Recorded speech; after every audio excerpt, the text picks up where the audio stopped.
Welcome dear rockers. Extension movie में आपका स्वागत है। तो इस मूवी की शुरुआत एक बिजी टाउन सेंटर में होती है, जहां लोग अपने अपने काम से जा रहे हैं। हर तरफ शांति का माहौल है, जिससे पता चलता है कि इस सिटी में क्राइम या करप्शन नाम की कोई चीज नहीं है। तभी अचानक आसमान को चीरते हुए कुछ चमकते हुए फ्लाइंग मशीन तेजी से आते हैं और इनोसेंट सिविलियंस को शूट करने लगते हैं। पीटर नाम का एक आदमी किसी बिल्डिंग से सब कुछ देखकर बहुत ही घबरा जाता है। इतने में फ्लाइंग मशीन्स ऊपर एक मिसाइल फायर करती हैं।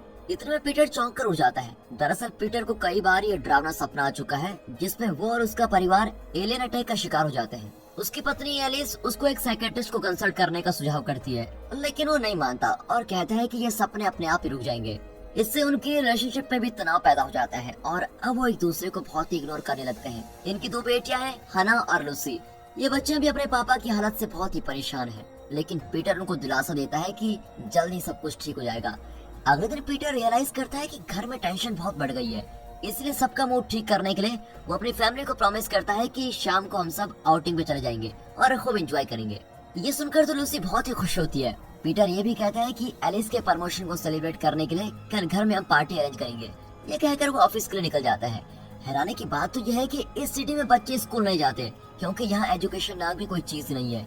लोग एक दूसरे के साथ बातें तो करते हैं, लेकिन फिर भी उनके बीच कोई कनेक्शन नहीं होता और ऐसा लगता है उनमें इमोशंस भी बिल्कुल नहीं है। अब काम के वक्त में पीटर को अजीब सी विजन आने लगते हैं, जिसकी वजह से एक इक्विपमेंट क्रैश हो जाता है और खुद को संभालकर वो उस विजन से बाहर आता है और इक्विपमेंट को ठीक करने लगता है। तभी उसका बॉस डेविड आता है। वो पीटर की प्रॉब्लम जानता है और उसकी मदद करने के इरादे से एक क्लिनिक का नाम सजेस्ट करता है, पर पीटर कहता है कि मेरे विजन्स और सपने फ्यूचर में होने वाले एलियन अटैक की सूचना दे रहे हैं, मुझे साइकियाट्रिस्ट की जरूरत ही नहीं है। पर डेविड उसको वार्निंग देता है कि अगर तुम एक अच्छे साइकियाट्रिस्ट से अपना इलाज नहीं करवाया तो तुम्हें इस नौकरी से हाथ धोना पड़ेगा। कुछ ही देर बाद उसे फिर से ऐसे विजन्स आने लगते हैं, जिसमें कुछ आदमी एक बिल्डिंग में घुसकर हर किसी को शूट कर रहे होते हैं। वो चौंक कर आंखें खोलता है तो पता चलता है वो फिर कोई बुरा सपना देख रहा था। ऊपर से वो अपनी फैमिली आउटिंग के बारे में भी सब कुछ भूल गया है। उसकी बेटियों का दिल ही टूट जाता है और एलिस को पीटर पर बहुत ही गुस्सा आने लगता है। अब पीटर भी अपने विजन से तंग आ चुका है और फाइनली एक साइकियाट्रिस्ट को कंसल्ट करने के लिए मान जाता है। वो एलिस से कहता है कि मैंने साइकियाट्रिस्ट से अपॉइंटमेंट फिक्स कर लिया है और ये सुनकर एलिस को बहुत तसल्ली होती है। क्लिनिक में वो क्रिस नाम के एक पेशेंट से मिलता है, जो बताता है कि उससे भी वैसे ही सपने आते रहते हैं। वो ये भी कहता है कि कुछ खतरनाक लोग धरती को अपने कब्जे में करने के लिए आ रहे हैं। वे हमारे थॉट्स को मिटाकर हमें अपने कंट्रोल में कर लेना चाहते हैं। अब पीटर कंफ्यूज होता है, लेकिन वो क्रिस की बातों को सीरियसली नहीं लेता। जब क्रिस अंदर जाता है तो यहाँ पीटर पर एक विजन दोबारा आता है। वो देखता है कि उसका बॉस डेविड और उसकी फैमिली गनलेकर सिटी में घूम रहे हैं और जैसे वो सपने से बाहर आता है तो रियलाइज करता है कि उसकी विजन उसे एक एलियन अटैक का संकेत दे रहे हैं। इसीलिए वो इन विजन्स को खोना नहीं चाहता और साइकियाट्रिस्ट से मिले बगैर ही घर लौट आता है।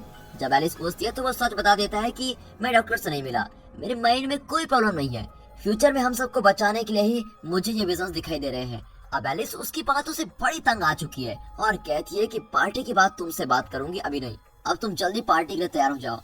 अब पार्टी शुरू होती है, लेकिन पीटर बिल्कुल हैरान हो जाता है कि उसके गेस्ट कुछ भी नहीं खा रहे हैं। वो ऐसे बैठे होते हैं जैसे उनको खाने की कोई जरूरत ही नहीं है। पीटर भी उनकी तरह एक्टिंग करने लगता है और अपने टेलीस्कोप से आसमान को देखता है। तब उसका पड़ोसी रे वहाँ पर आता है। तभी आसमान से कुछ चमकते हुए ऑब्जेक्ट्स नीचे गिरते हैं। पीटर सोचता है कि वो फिर से सपना देख रहा है, लेकिन रे बताता है कि ये ऑब्जेक्ट्स सच में आसमान से गिर रहे हैं। अब एलिस और रे की पत्नी समांता भी बालकनी में आकर देखती है। तब ये ऑब्जेक्ट्स पास के एक बिल्डिंग पर गिरते हैं और ऐसे शॉक वेव्स पैदा करते हैं कि पूरी सिटी हिलने लगती है। फिर इम्पैक्ट के कारण ये लोग खिड़की से होकर अपने अपार्टमेंट के अंदर जा गिरते हैं।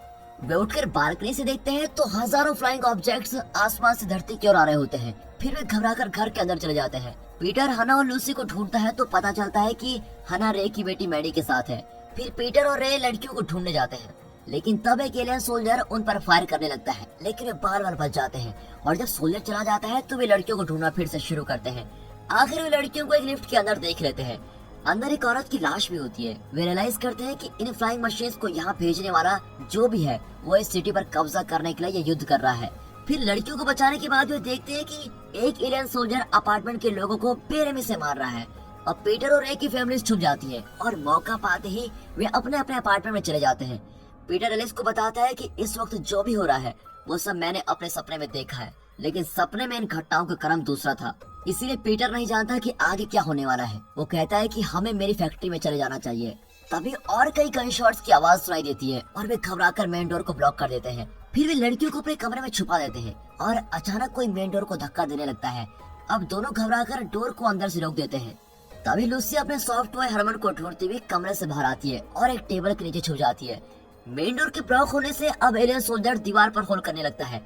पीटर और एलिस घबराकर कमरे में आ जाते हैं, लेकिन पता चलता है कि लूसी कमरे से बाहर चली गई है। इतने में एलियन सोल्जर अंदर आकर लूसी को नजदीक से जांचने लगता है और इसका फायदा उठाकर पीटर उस पर अटैक कर देता है।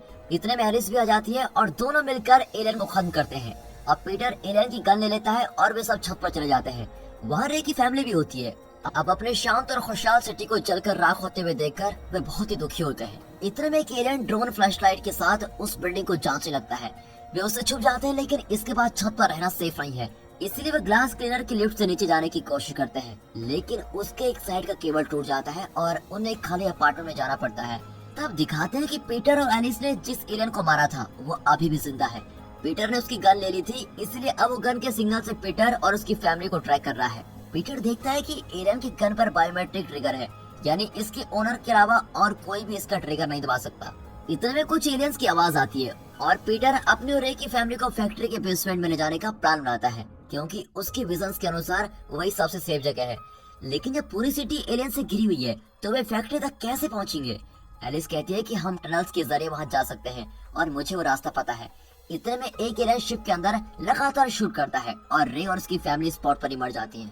अब पीटर अपनी फैमिली को अपार्टमेंट से बाहर लेके जाता है, लेकिन कॉरिडोर में दो एलियंस आ जाते हैं। ये लोग उनसे छुप जाते हैं और इसी बीच पीटर बायोमेट्रिक ट्रिगर को एक्टिवेट करने की कोशिश करता है। आखिर वो कामयाब भी हो जाता है और उन एलियन सोल्जर को मार डालता है। अब वे टनल की ओर जाते हैं, लेकिन अंदर जाने से पहले ही एलियन शिप्स उन पर फायर करने लगते हैं और एलिस घायल हो जाती है। अब पीटर एलिस के घाव को देख रहा होता है कि अचानक पहले वाला एलियन इनको ट्रैक कर लेता है और इन पर अटैक करने लगता है। पीटर उससे लड़ता है और उसका हेलमेट ही तोड़ देता है। वो हेलमेट उतारता है तो पता चलता है कि वो एलियन नहीं इंसान है। अब पीटर को गुस्सा आता है कि हो क्या रहा है, लेकिन एलिस की हालत को देखकर वो उस आदमी को गन पॉइंट पर कहता है कि वो एलिस को उठाकर फैक्ट्री लेके जाए।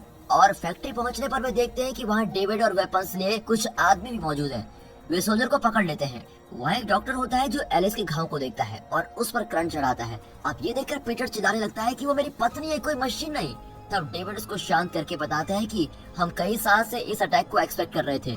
धरती के कई लोग जानते थे कि ऐसा एक दिन जरूर आएगा। डॉक्टर बताता है कि एलिस के इंटरनल ऑर्गन पूरी तरह डैमेज हो गए हैं और अब वो नहीं बचेगी। तब वो सोल्जर चिल्लाता है कि मैं उसकी जान बचा सकता हूँ। पहले तो पीटर को उस पर विश्वास नहीं होता, लेकिन वो एलिस को किसी भी हालत में बचाना चाहता है, इसलिए वो डेविड के साथ अपने बेटे को एक सबवे स्टेशन में भेज देता है और खुद एलिस और सोल्जर के साथ रुक जाता है। सबवे स्टेशन में एक ट्रेन उनका इंतजार कर रही है जो उनको एक ऑफसाइड बेस में लेके जाएगी। दोनों लड़कियां रोती हुई अपने पेरेंट्स से विदा लेती है, क्योंकि वे नहीं जानती कि अब वे अपने पेरेंट्स को जिंदा देख भी पाएंगी या नहीं। अब सोल्जर एलिस के घाव को खोलता है। उसके शरीर के अंदर कई वायर्स को देखकर पीटर बिल्कुल ही चौंक जाता है और सोल्जर से पूछता है कि ये मैं क्या देख रहा हूँ।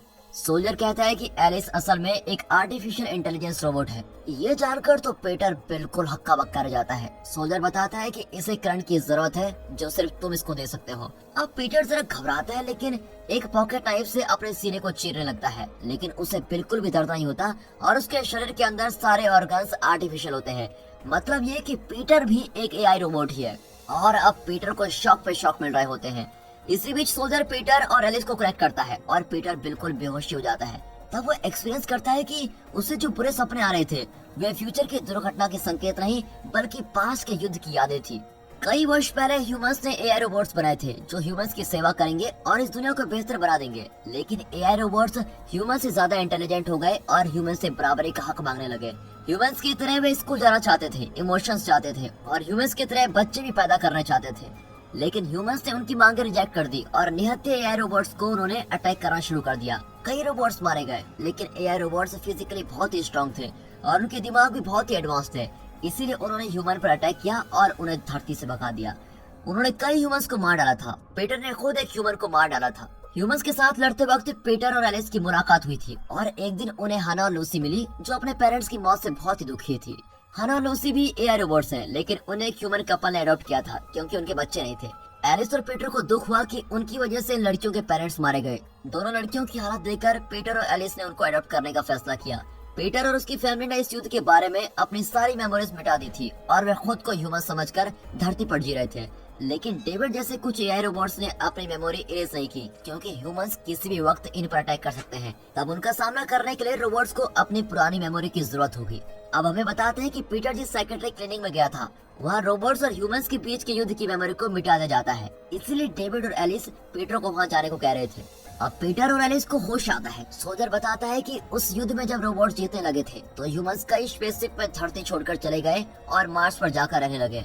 वहाँ ह्यूमंस ने एआई रोबोट से बदला लेने का प्लान बनाया। उन्होंने अपने बच्चों को ये सिखाकर बड़ा किया कि एआई रोबोट्स बहुत ही खतरनाक प्राणी हैं जो सिर्फ ह्यूमंस की जान लेना जानते हैं। इसलिए 50 साल की प्लानिंग के बाद अब वे अपनी एडवांस टेक्नोलॉजी से कई वेपन्स बना पाए हैं।